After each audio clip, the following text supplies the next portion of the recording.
was saying, I lost a lot of photos that I took during this whole trip, the whole trip that I took to in the end of 2013.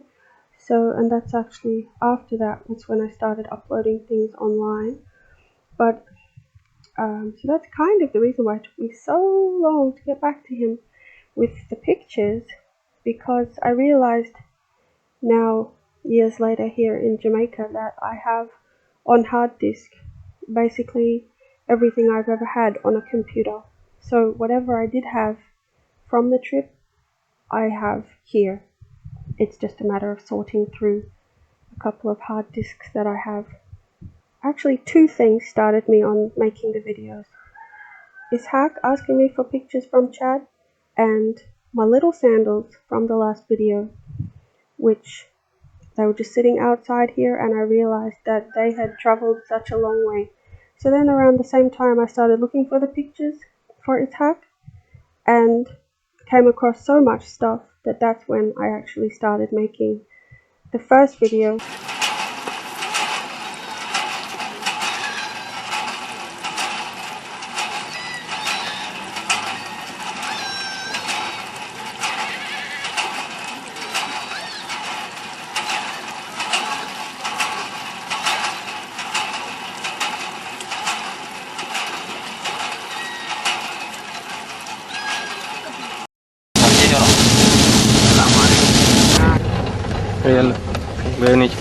بسم الله الرحمن الرحيم. الحمد لله رب العالمين، وصلى الله وسلم وبارك على نبينا محمد وعلى آله وصحبه أجمعين. Here in the video we are traveling through the Chadian landscape, passing a herd of goats just now, and driving on and finishing up in a town. When I say we, I wasn't actually there. I mean us now watching the movie video. So I've always loved to travel. Initially, my first 7 or 8 years of traveling was principally to India, and through whichever country I passed or transited to get to India. My travel has pretty much always been for spiritual reasons, so to speak. I have never just gone somewhere to see the sights or gone on a group tour or a cruise or something like that. It's always been independent traveling, and as I said, mostly for spiritual purposes. However, one interesting thing is that when I began traveling, I had small children. So my trips to India over 7 or 8 years involved small children. And I mean 3 and 1. 3 years old and 1 year old when I started. And that was to an ashram in the south of India, where we stayed initially for about 4 months. As I continued to go to India, we traveled the length and breadth of the country, basically, on trains. From the south in the ashram to the north, to where the Dalai Lama lives. Met the Dalai Lama once I had the third boy to travel with. So the reason I'm doing this introductory video to Chad of basically inspiration and preparation is to give background to the journey that we actually took to Chad at the end of 2013. So I became Muslim and married a Chadian man in 2005. After that, in 2006, we started a non-profit organization called FACE Inc., or Faith and Cultural Exchange Inc., in 2006 to basically send educational and welfare assistance to Chad. I'd never traveled to Africa before. I'd never had any reason to go to Africa before. As I mentioned, my traveling is normally for spiritual reasons, and that just hadn't come up. After becoming Muslim, I went to Saudi Arabia in 2006, again in 2009, 14 and 16. The sort of spiritual purpose in going to Chad was part of the idea of giving charity and coming to know the society there and parts of my now ex-husband's family. When the time came to go, it was actually part of a bigger trip, which included going via Ethiopia to Jerusalem, which is going to be a separate video or two, perhaps just one. While in Chad, I actually ended up meeting a lot of my husband at the time's family, his father, stepmother, brothers and sisters, one brother and a lot of half brothers and sisters from the stepmother. His my ex-husband's oldest brother and his families. He has 3 families there, three wives and about, I apologize, one's an ex-wife. I think there were 2 current wives, but 3 families because there were children from an ex-wife as well. Whatever the exact situation, both the father and the eldest brother have around 13 kids each, but that was about 8 years ago, so there's most likely more by now. Isshaq, who I mentioned earlier, is the eldest of the second lot of my ex-husband's father's children. He actually left Chad for Egypt a few months after we visited Chad at the end of 2013, and I'll tell you more about that later.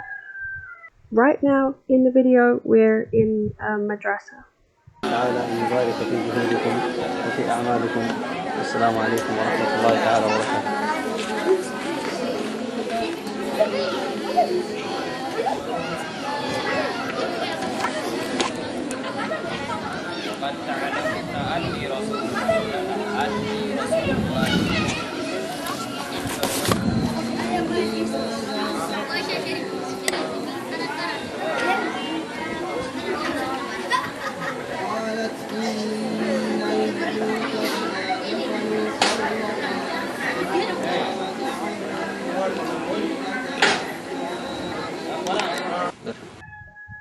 Coming up in this next part of the video, there's something very unexpected and seemingly very incongruous.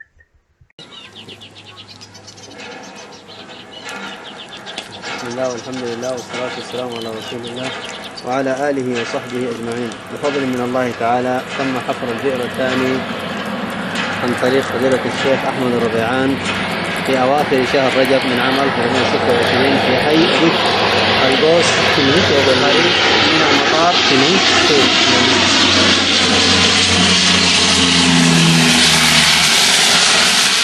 قريب من مطار الجنان العاصمة الدولي وفي حي بعيد عنه المياه.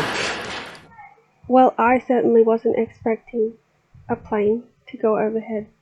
In these areas where there's no running water and no electricity, you really don't expect these things. However, there was more of this to come, because when I was in Chad and we were driving in the north on the highway, which is made of sand, we would be driving along, circuiting the donkeys that's sitting in the road, and then we would pass a huge tower and someone's phone would ring, and you would just think, wow, look where we are, look what's here, and the phone's ringing. Not only that, the phones not only carry the phone signal, they carry the internet too. It was seriously amazing.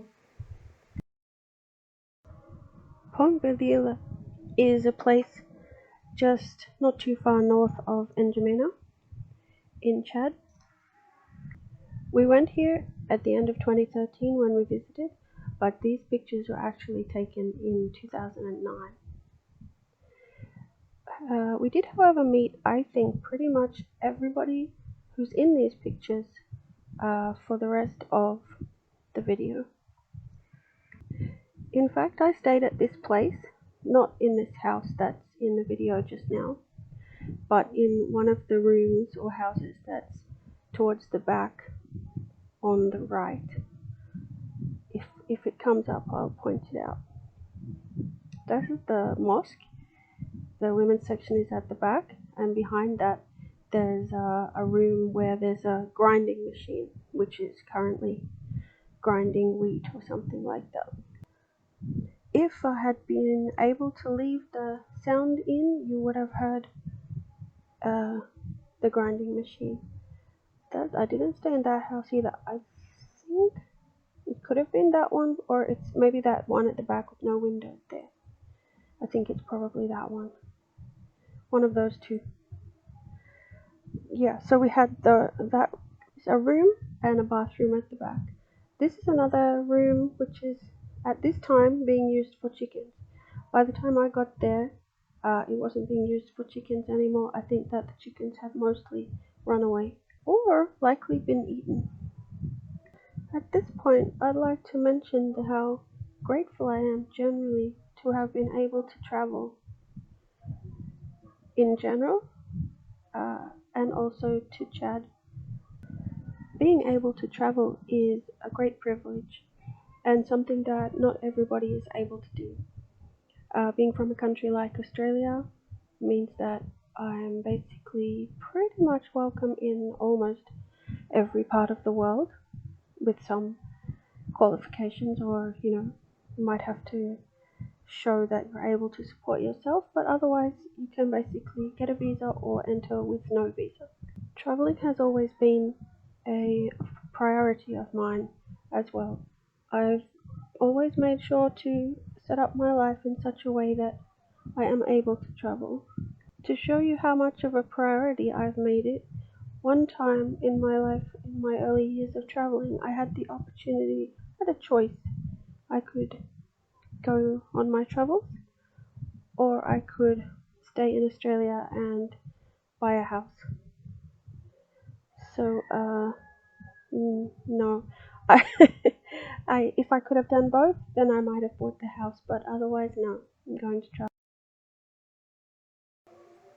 As I mentioned before, we had a non-profit association registered in Australia called Faith and Cultural Exchange Inc., or FACE Inc., which we used to raise a little money to try to make a small difference in some people's lives in Chad. And I mean small, I'm not being modest, it was small. So we had a couple of programs for that. One was called Care for Education Chad, which was to send some children to school, as well as helping with the religious learning, as well as the Sisters Souk, which is selling second-hand clothes to raise some money. Souk is Arabic for market.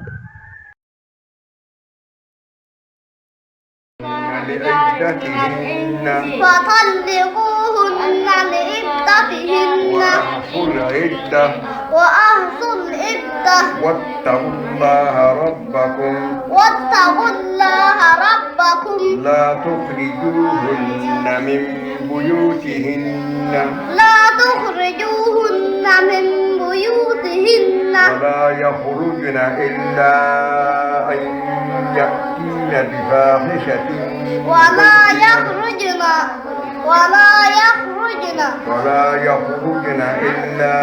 أن يأتين بفاحشة مبينة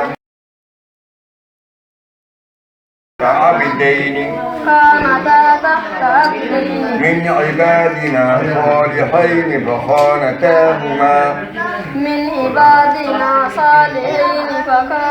فخانتاهما ولم يغنيا عنهما فلم يغنيا عنهما من الله شيئا وقيل ادخلا النار مع الداخلين من الله شيئا وقيل ادخلا النار مع الداخلين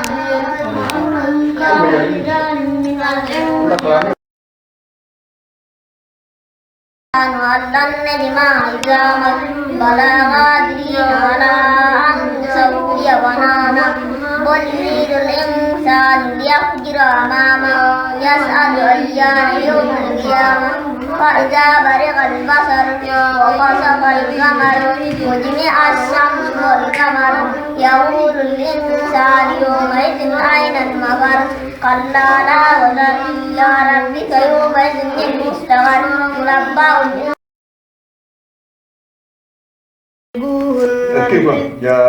يا أيها النبي إذا طلقتم النساء فطلقوهن لعدتهن وأحصوا العدة واتقوا الله ربكم لا تخرجوهن من بيوتهن ولا يخرجن إلا أن يأتين بفاحشة أنه استمع نفر من الجن فقالوا إنا سمعنا قرآنا عجبا يهدي إلى الرشد فآمنا به ولن نشرك بربنا أحدا وأنه تعالى جد ربنا ما اتخذ صاحبة ولا ولدا وأنه كان يقول سفيهنا على الله شططا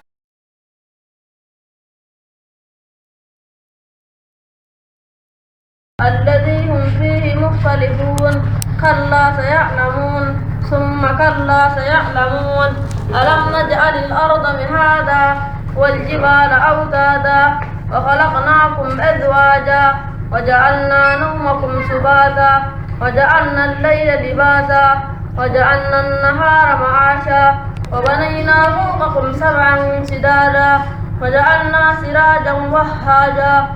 This is Isshaq in 2009. As I said, he left soon after we did, and he went to Egypt. What I didn't know until recently was that he went to Egypt to learn English, and the inspiration for him wanting to learn English was that he wanted to actually speak to me while we were visiting there, because of course I couldn't speak their language. Now, he has learned a lot of English and I believe standard Arabic as well, and is currently finishing his high school qualifications. These pictures now are from Chedra or Shajara, which is further north than Pompelila, and where the family also has houses, and where we later visited in 2013. Shajara has two parts.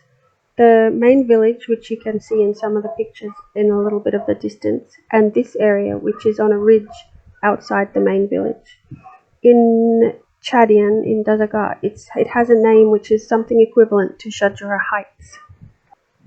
There's an interesting story about the mosque here. A mosque was built years ago by a similar group of charitable people who came and built the mosque on this ridge for the local families. Just before we went in 2013, one of the local men who is in these pictures, in one picture he has a group of kids with him. This man actually took the mosque for himself and his group. I think they were calling themselves Sufis of some sort. That's him. He's a watchmaker and a very intelligent man apparently, but he did take the mosque, I think at knife point, allegedly, and kicked what he called supposed Salafis, the apparently strict religious people from Saudi Arabia, out of the mosque that they had actually built for the area. This is actually a very long story for another time, but in 2012 I opened an Islamic kindergarten or childcare centre in Australia, which did help in me being able to contribute to the non-profit association that I mentioned earlier. These pictures are of the childcare center or the old kindergarten building before we actually took it over and established the childcare center. So we're coming to the end of my second video. Thank you so much for watching to this point, and my bit of advice for this video would be about a particular type of patience, which is more like forbearance and perseverance. So we just have this one life that we've been given to live, most likely. Anyway, we have this life that we've been given to live, and there's nothing else you're meant to be doing. So best live it as best you can. Please don't forget to like and subscribe and share it with anyone who you think might enjoy. Thank you. Bye. Shalom. Salam.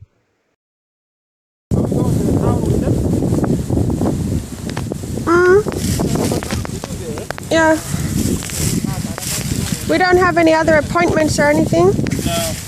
No.